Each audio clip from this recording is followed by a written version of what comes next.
Hapan kunai la shashi sivan biang Nadong syagam bertegalanan kiu Karem kabe la poi shanek loksiu Imat ikmi kit paru kis nyomeng Ban peti kun gila gelap hareng Ban peti kun gila gelap hareng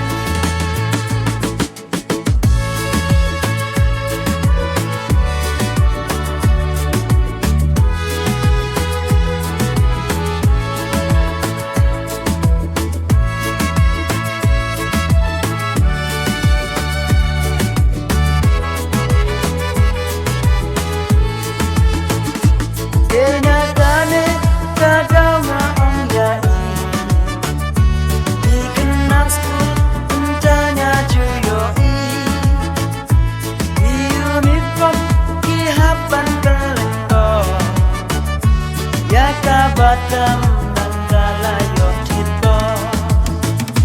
Nga om kabang kabaklam santeri Ken mau kadon jima mentakisi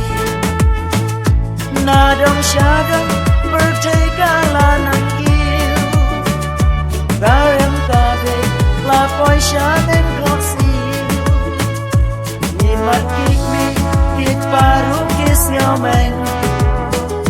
Ban peti kun gila gelap hareng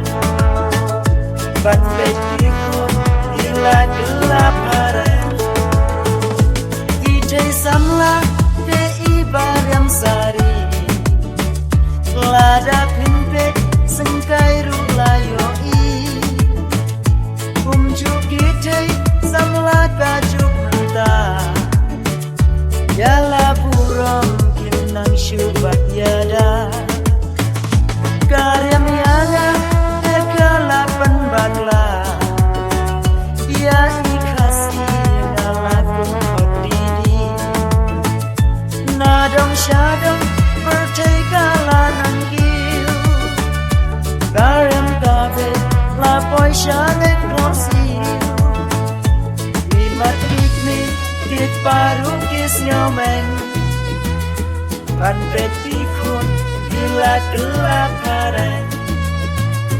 Ban peti kun gila gelap hareng